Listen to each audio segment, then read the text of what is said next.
Good morning. Today is Tuesday, August the 9th. Time is 9 o'clock.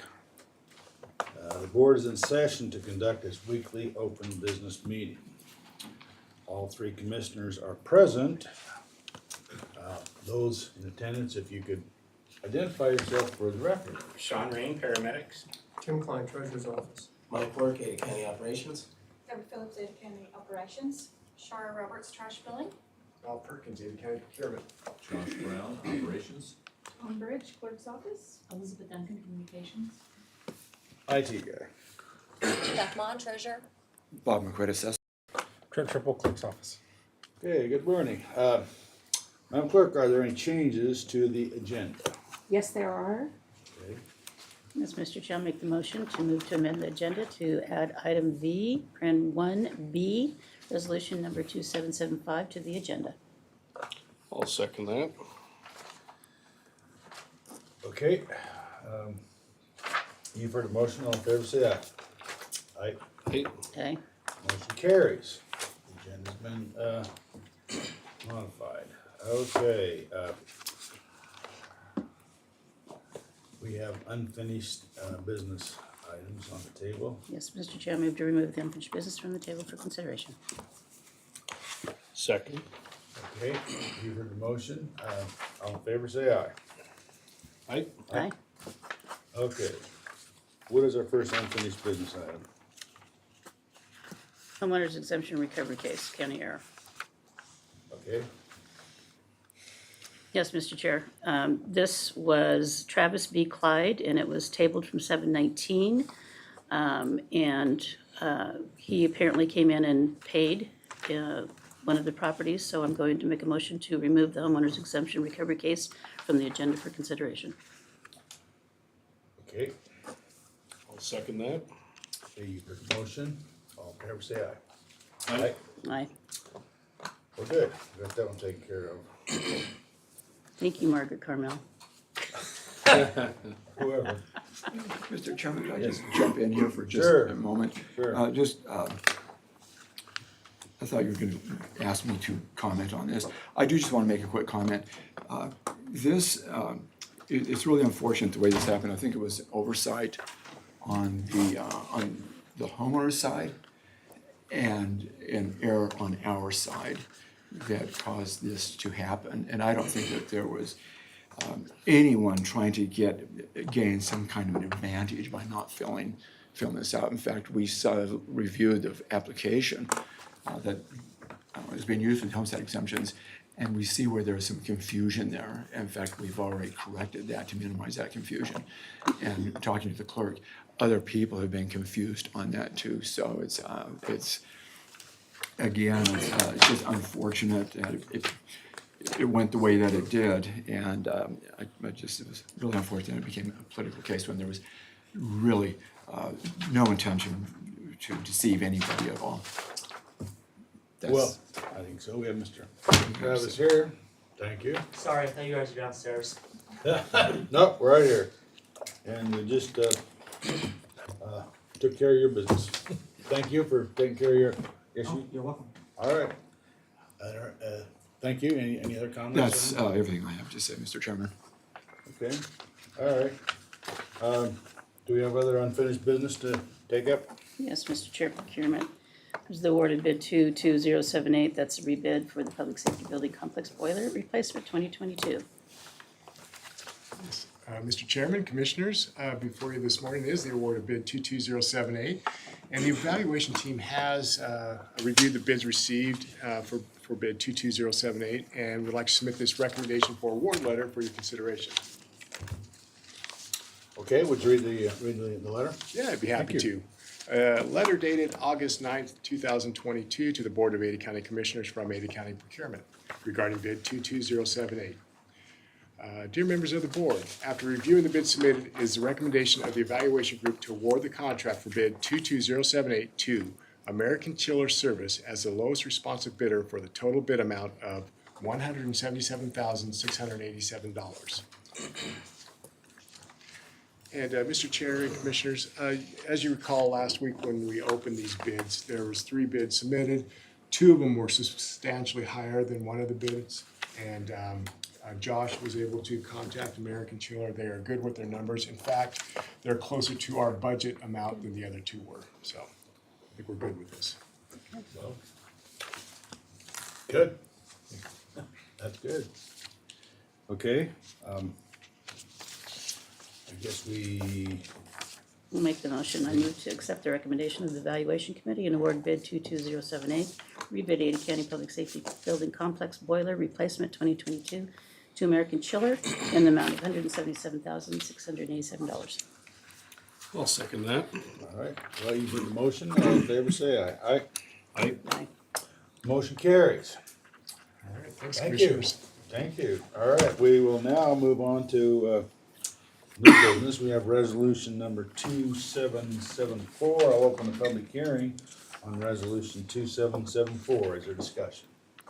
Mr. Chair, this is the move to pull funds from indigent over to make whole the CDH payment from last year, so that everybody is happy with the move forward with future payments.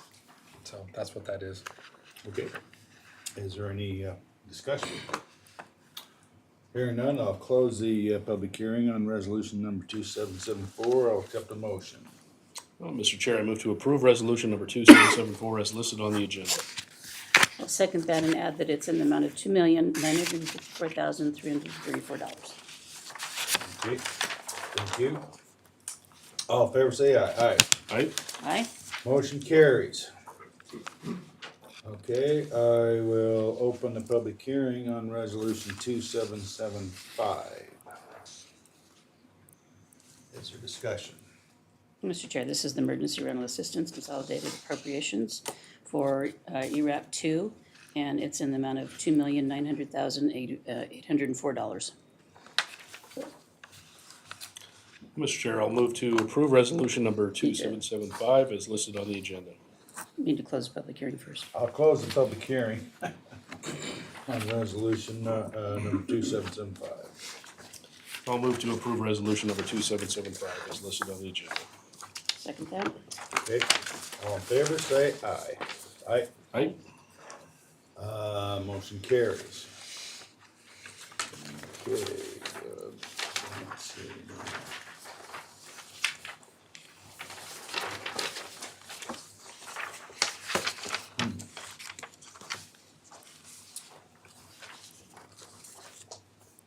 Next up, we have changes on this. Need to open the public hearing on fire protection annexations. Mr. Chair, we've got two.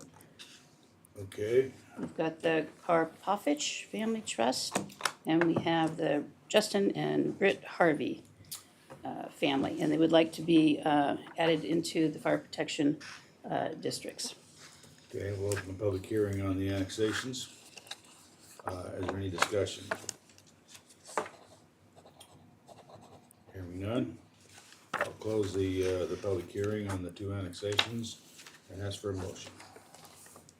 Yes, Mr. Chair, I move to approve the order of annexation of Ronald E. Karpofich and Geraldine Karpofich and the Partridge Family Trust into the North Ada County Fire and Rescue District as listed on the agenda. And also I'll move to approve in the same motion the order of annexation of Justin and Mal Britt Harvey into the North Ada County Fire and Rescue District as listed on the agenda. Okay, do we have a second to that motion? I'll second that. Okay, you've heard the motion, all in favor say aye. Aye. Aye. Motion carries. Okay, now we get into licensing. We have some catering permits, 2 licenses, and license transfers. Is there a motion on those? Mr. Chair, I move to approve the licenses as listed on the agenda, including 2 catering permits, 1 new license, and 1 license transfer, and authorize the chair to sign the documents on behalf of the board. Second that. Okay, you've heard the motion. All in favor say aye. Aye. Aye.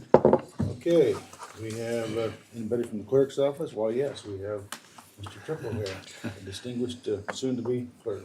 Yes, Mr. Chair, 2 items of importance really for the board today is on the personnel actions, you'll see on there the one-time distribution that the board approved.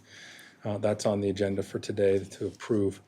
That total bill came to just shy of $1 million, which again highlights the size of the county and the number of employees we have, but also the impact that'll have. So we appreciate the board's consideration in helping employees out with that one-time payout. Also, next week, the finalized budget will be adopted by the board. Myself, Phil McGran, and Katie will all be at a conference in northern Idaho. So Kathleen and Tim will be here. There shouldn't be much discussion, but just wanted you to know that that'll be on the agenda next week for the final budget, and then we'll be off to the races. So that's all we have from the clerk's office. Okay, well, thank you. We'll do the claims journal next. I'll accept a motion on the claims journal. Mr. Chair, I move to authorize payment of claims on the Claims Journal dated August 5th, 2022. I'll second that. Okay, you've heard the motion. All in favor, say aye. Aye. Aye. Aye. Okay, we have personnel actions. I'll accept a motion on the personnel actions. I move to approve the personnel actions as listed on the agenda and that the summary sheet remain on file in the Commissioner's office. I'll second that. Okay, you've heard the motion. All in favor, say aye. Aye. Aye. Motion carries. Okay, we have some tax cancellations. We just have one, Mr. Chair. I'll go ahead and move to approve the tax cancellation as listed on the agenda, which includes one casualty loss, and authorize the chair to sign documents on behalf of the board. Second. You've heard the motion. All in favor, say aye. Aye. Aye. Motion carries. Okay, we have with us our distinguished assessor. Good morning, Mr. Chairman, Commissioners. I'm just going to mention that we're really starting to see a slowdown in the single-family residential market, and is indicated by number of days on the market. Also, I've heard reports back from my appraisers out in the field, new construction is significantly down from what it was a year ago. So the market's slowing down. We'll see how it turns out at the end of the year.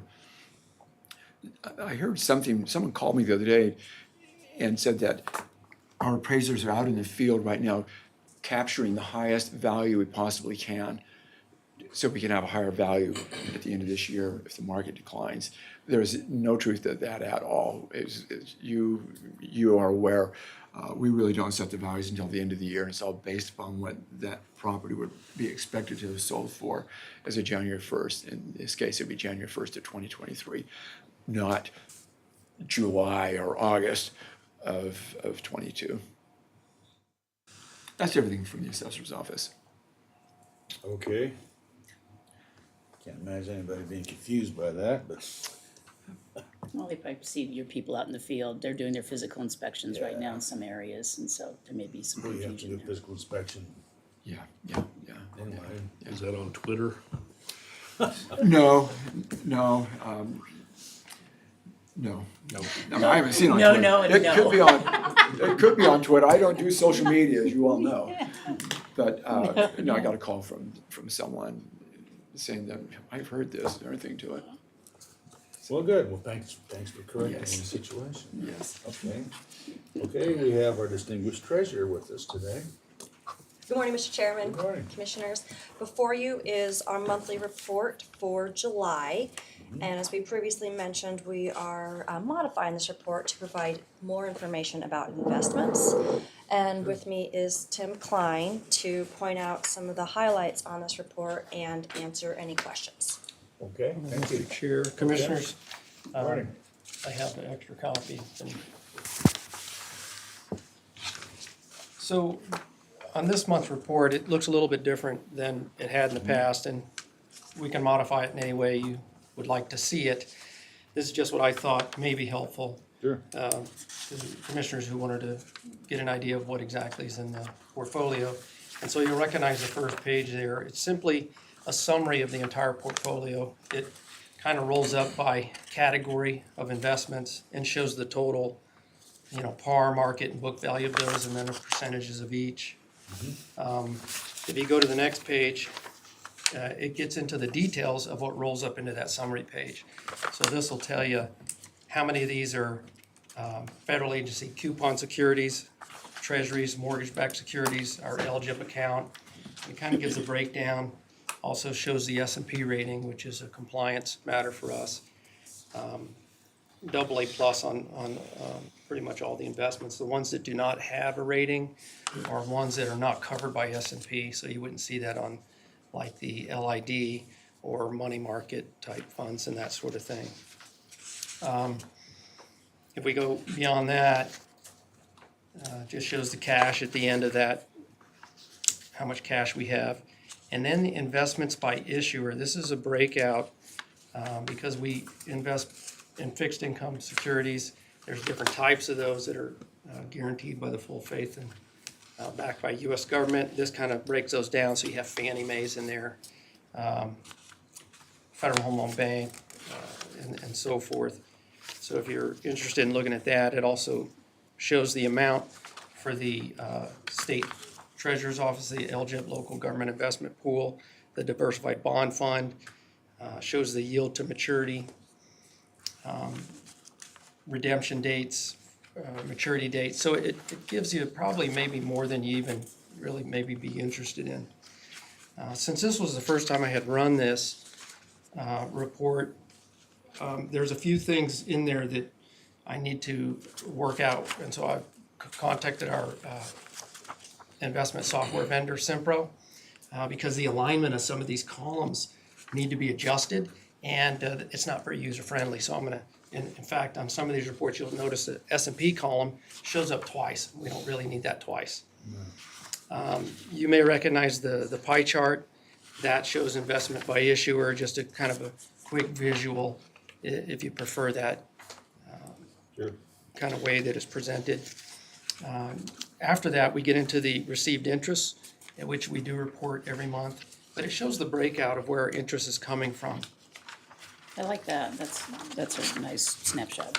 Yeah, so this report that rolls up into that blue rectangular one, this is where I get that from each month. In the past, I had just kind of rolled it up into that and just showed that, but if you want the breakdown of it, it has that in there as well.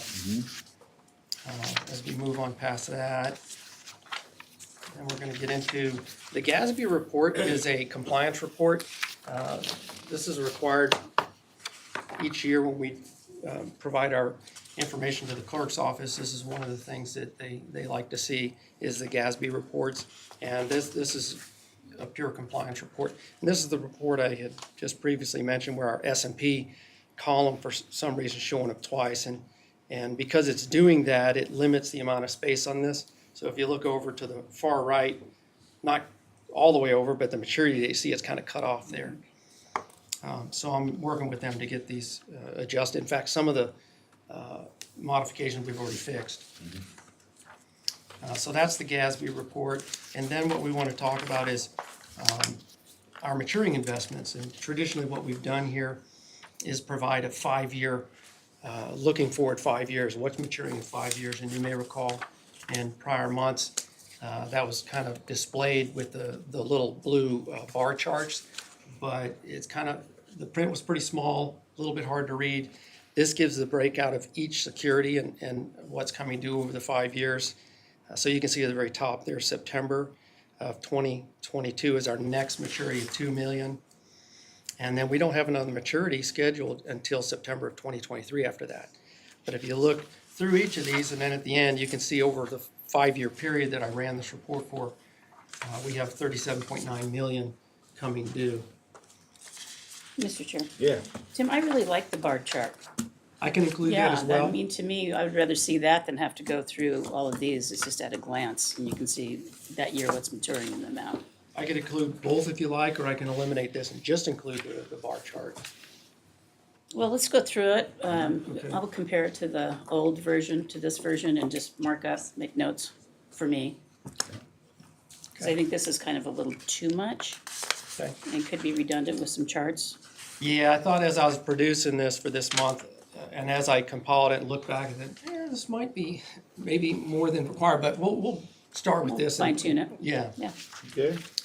Then we go to our purchases report. In the past, I would just kind of verbally mention if we had any new purchases or anything that came in. But the we can also just show it here. And we did have one new purchase, 1.5 million. And you can see the yield to maturity down toward the far right. We're getting up a little Wow. higher now. Yeah, so it's nice to That see looks a that lot with better the than- rates yeah. that have gone up. Good. We didn't have any maturities this month. Had we had that, it would have automatically kicked that out to show, anything that matured as well. So that's kind of the way it looks. I'll modify this however you want to see it, but right now I've jotted down that we'll include the bar chart for the maturities. Yeah, okay. Any questions? No, Okay. thanks for all your work on this. Well, thanks. Thanks. Appreciate your efforts. Thank you. Thank you. Okay. Trash talk, time for trash We get talk, Shara. Trash talk. Okay, Good morning. good morning. Commissioners of Board. In front of you for consideration is the trash suspension for account 307997. This is an application that you guys did approve last year, so the applicant's just requesting a new renewal. The situation remains the same, where the sole source of water is not available and it makes the mobile home useless. So I'm submitting that with the recommendation for approval. Okay, Yes, Mr. Chair, I'll go ahead and move to approve one tranche suspension request as listed on the agenda and authorize the chair to sign documents on behalf of the board. I'll second that. okay, you've heard the motion. All in favor, say aye. Aye. Aye. Okay, now, Hard to rent a place without water. All right. Yeah. right. Now we have a hardened sanitation request. Yes, Mr. Chair, we reviewed this last week with legal, and I think the 5% CPI increase is moderate and appropriate, especially with the inflation that we're experiencing. I think Hardin does a great job for us, so I'll go ahead and make a motion to approve the additional CPI 5% increase for fiscal year 2023. Okay, is there a second to the motion? I'll second that. Okay, you've heard the motion, all in favor, say aye. Aye. Aye. Aye. Okay, we next up of minutes. I'll accept the motion on the minutes. Mr. Chair, I move to approve the minutes as identified on the agenda and authorize the chair to sign the documents on behalf of the board. Second that. Okay, you've heard the motion, all in favor, say aye. Aye. Aye. Aye. Okay, we have a change order for operations. Any discussion on that? Yeah, Mr. Chairman, Commissioners, we just completed the topsoil stripping project at the landfill. Two things. Number one, we didn't use any of the contingency balance, plus less dirt was moved than what was anticipated, so we received a credit back from the contractor. That total amount was $57,793.90. So that would be refunded back to the Sounds like he's taking off, helicopter. Ah, Mr. Chair, I'll move to approve change order number 1 is listed on the agenda and authorize the chair to sign the documents on behalf of the board. I'll second that. okay, you've heard the motion, all in favor, say aye. Aye. Aye. Aye. Okay, we have Expo Idaho, some interim agreements and we have a motion. Mr. Chair, I move to approve the 8 commercial exhibitor agreements and 1 concessionaire agreement as listed on the agenda and authorize the chair to sign the documents on behalf of the board. Second that. You've heard the motion, all in favor, say aye. Aye. Aye. Motion carries. Okay, we have Parks and Waterways, Barber Park Education Event Center. So, Mr. Chair, I move to approve the 3 Barber Park Education and Event Center agreements as listed on the agenda and authorize the chair to sign the documents on behalf of the board. Second. Okay, you've heard the motion, all in favor, say aye. Aye. Aye.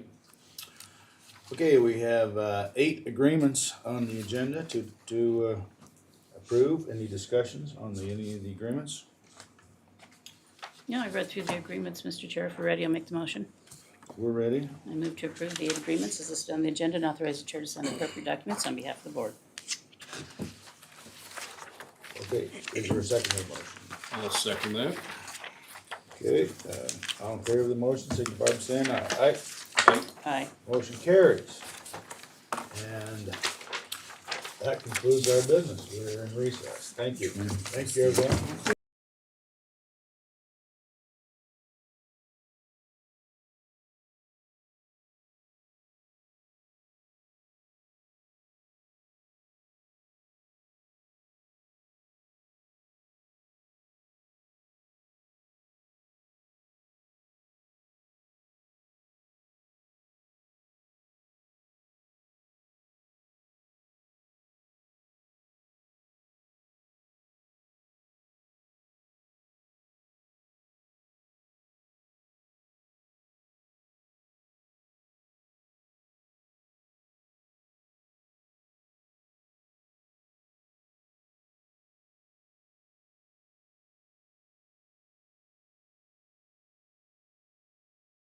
Record? Okay, good morning. The Board of Commissioners, sitting as a Board of Emergency Medical Services District, is in session to conduct its weekly open business meeting. All three commissioners are present. The date is, today is August the 9th. The time is 9:37. Also with us today are Sean Rain, paramedics. Elizabeth Duncan, communication. and IT guy. All right, Madam Clerk, do we have any change to the agenda? No, we do not. Okay, we'll move on to the Claims Journal. I'll accept a motion on the Claims Journal. Mr. Chair, I move to authorize payment of claims listed on the Claims Journal dated August 5th, 2022 regarding EMS expenditures. Second that. Okay, you've heard the motion. All in favor, say aye. Aye. Aye. Okay, I'll accept a motion on the personnel actions. I move to approve the personnel action as listed on the agenda and that the summary sheet remain on file in the Commissioner's office. Second that. Okay, you heard the motion. All in favor, say aye. Aye. Aye. Okay, the approval of the minutes. I move to approve the minutes as identified on the agenda and authorize the chair to sign the documents on behalf of the board. Second that. You've heard the motion. All in favor, say aye. Aye. Aye. Motion carries. We have a general discussion. Yes, Mr. Chair, Commissioners, good morning. Good morning. How's everything going? It's going. Go. Had a good meeting last week with Sarah Westbrook and the Association of Counties. The work that's being done on the state task force meeting continues. The governance committee, just so this board's aware, is really pushing to have the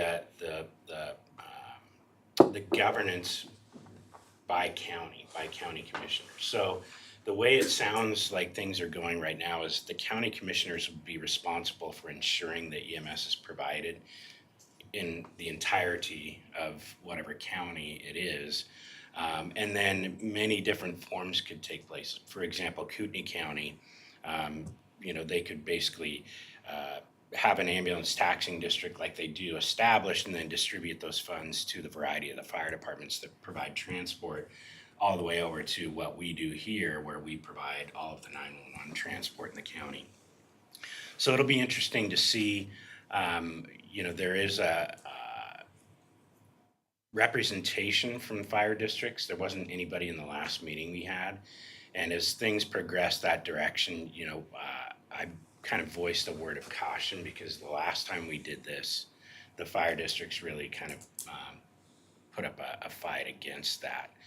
Certainly against the county commissioners having authority over them for the provision of EMS. So I'd like to see this committee make some real progress. Are the labor unions weighing in?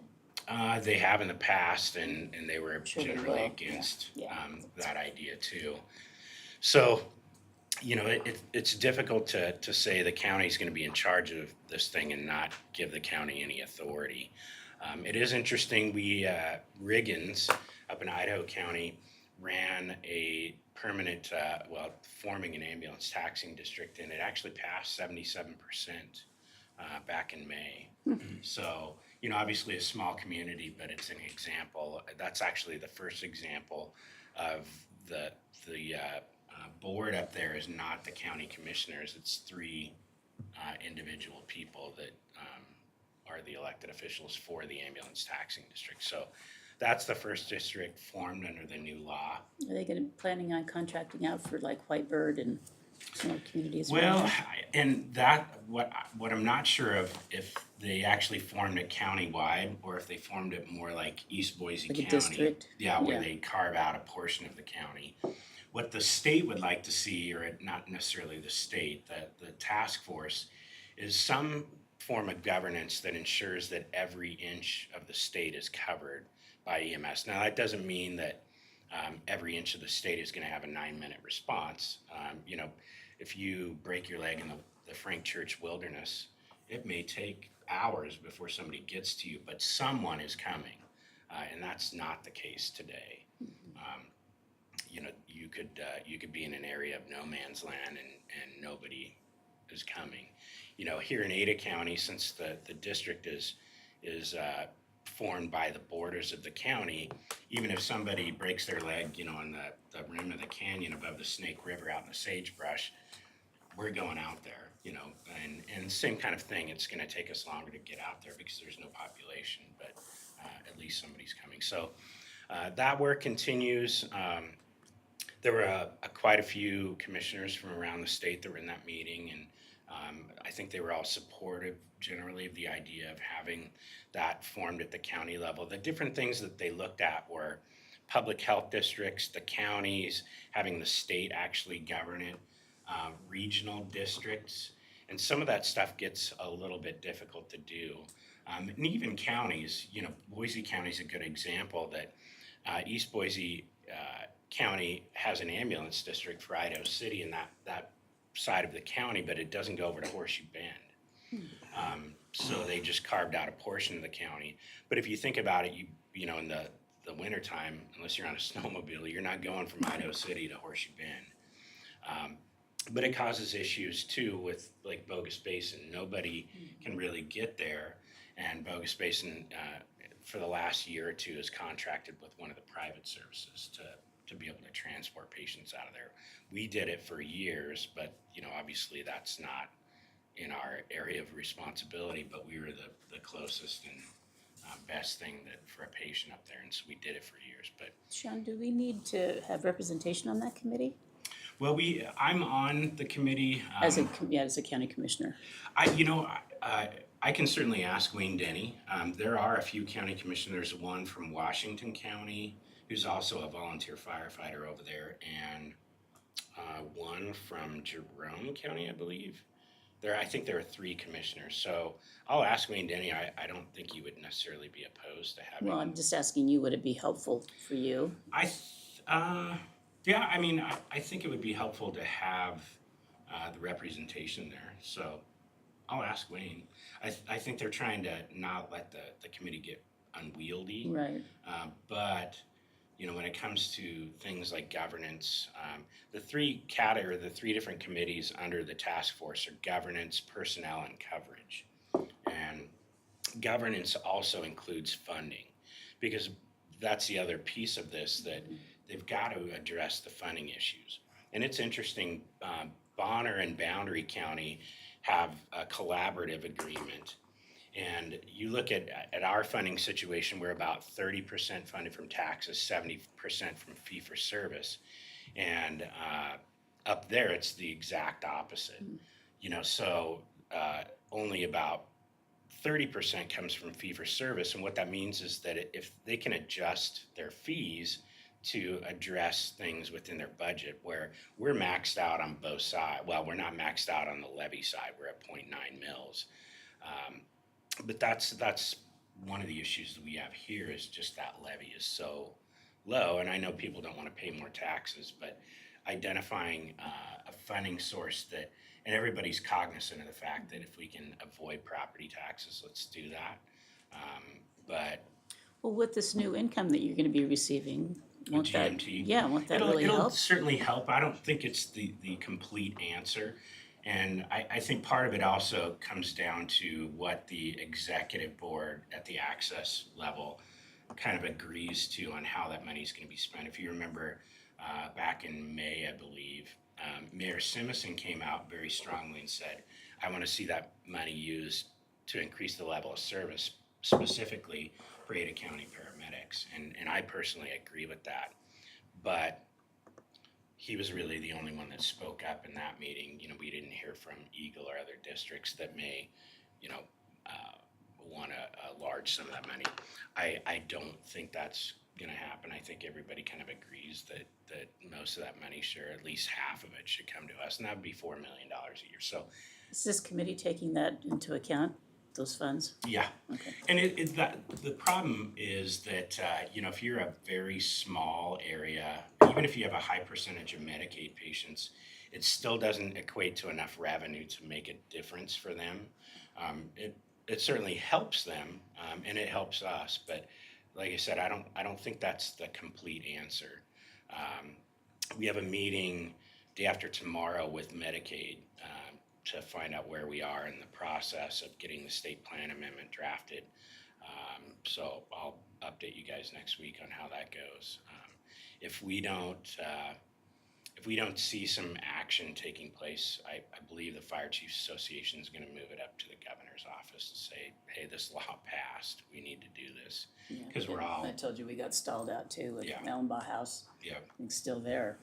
Well, and Dave Jepson was in our first meeting, and you know, one of the things that he mentioned was some analysis was done by I don't know if it was OPE or who, but they in their analysis said that Medicaid needed 800 employees to do the work that they're doing, and they have 200.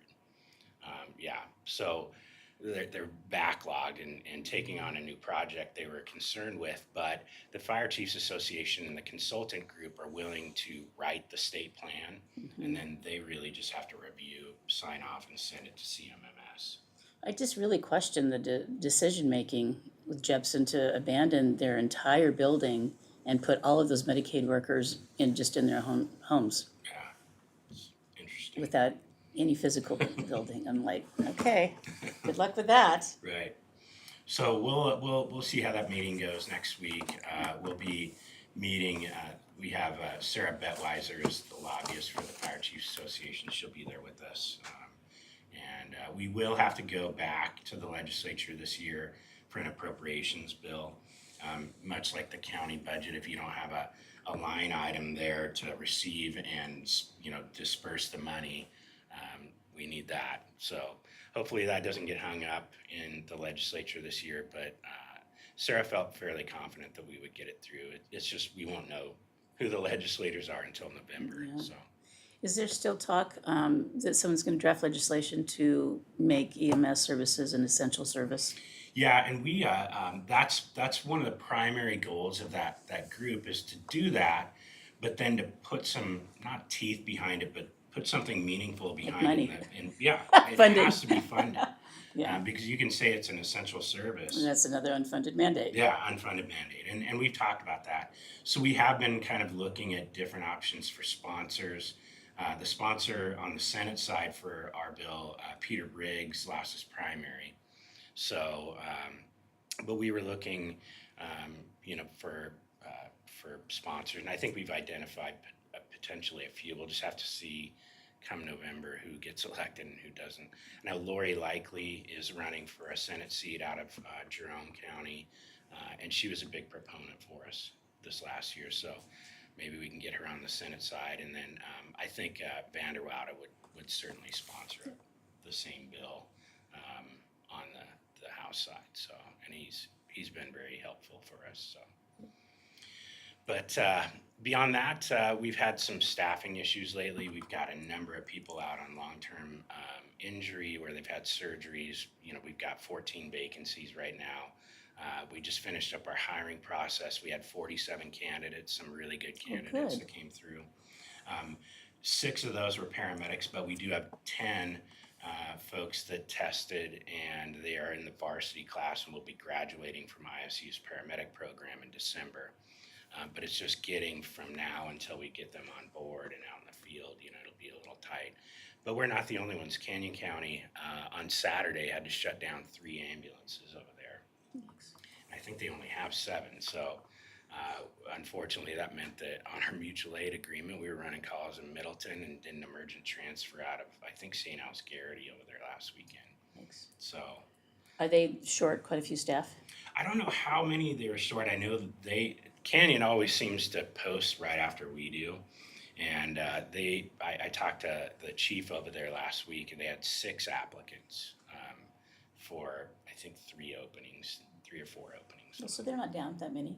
They Not have down that 3 many. openings, yeah. They're about half of our staffing level over there. So, Well, let's make sure that doesn't become a habit. yeah. Subsidizing Canyon County. I Right. could see that writing on the wall there, yeah. You know, and that's one thing that we've been talking about in the governance committee too, is where you can regionalize. You know, maybe there's someday it does make sense for Ada and Canyon to combine efforts and make, you know, a district that spans both counties, but that's not allowable today outside of just a contractual agreement. So some of those issues have been identified, and we'll work on those. But, Okay. so. How's your staff? How's morale? It's not great. You know, they're working hard. They're working really hard. We got the fair coming up. We've adjusted our staffing levels down at the fair to put fewer people down there during the day when we aren't as busy, and then normal staffing during the evening hours, just to take the impact off the field. I worked a shift on Friday. I was out Unless there. it's 110 degrees during the day. People Yeah, if it's people gonna be show that up. hot, then we'll have to add staff down there. Show up and pass out. Really hoping that it cools off a little bit. But Yeah. Are there entertainers still requiring daily COVID testing? yeah, we'll have Cameo and Dina down there Station set up doing that. Yep. every day. And we'll test Bob's staff also, because we did catch a few last year that didn't know they had it, and to help Bob out from taking out his entire staff, we'll do that again this year. So Good. it's going to be busy, Yeah. but we'll get through it.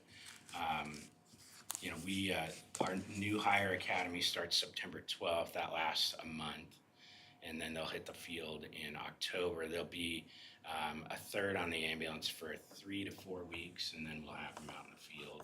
And then we'll be posting another hiring again in December and start the process over in January. And as the schedule change and everything takes place, I think we'll have to stay on a schedule like that for probably at least a year to maintain, you know, as close to full strength as we can. One thing we will be doing with this hiring is bringing on quite a few reserve EMTs, because we're able to take those folks and basically just hire them without putting them through an academy, because they go through an academy in the reserve program. So it gives us a little bit of flexibility. Good. So, We'll make sure that you send our appreciation for all Will their hard work. I know it's been Yeah. a tough Will couple do. of years, yeah. Seems like we're seeing some light at the end of the tunnel, but some little people bit. are still getting really sick yeah, with it. Most people are not that impacted, but there's, It's true. a handful that are. yeah. Yeah, even some of our staff, you know, when they've gotten it, some people don't get very sick and some people really get sick. You know, I don't think we've had anybody had to stay overnight in the hospital, but we've had a few people had to go to the ER. So right now we've got, I think, 3. We got 1 back, so 3 out with COVID. We had a close call where the crews gathered at a station, and they do that from time to time, you know, to eat dinner together and everything, and one of them had COVID. So we had to monitor 12 people for for a week. And How many hauls you do in a day? we're still up around 100 calls a day. So No, I mean hauls from COVID hauls. oh, that's down to about 3.5 right now. So About back to normal. Holding steady, yeah, Yeah. it seems like, Yeah. yeah. yeah, holding steady right around there. Wastewater data has come down, but we're still seeing some cases out there. You know, and, Yeah. We're gonna probably see a surge when school starts. yep, we'll For see 3 or 4 probably, yeah. weeks, yeah. And you know, these variants are just going to keep coming. Well, I think so. I think just got to figure out. We just figured out ways to treat them, Yeah. and that seems to be a better solution. Okay. Thank you. Thank you. Good to see you, Thanks. yeah. Thanks, Sean. Thank you. All right, we'll be in recess.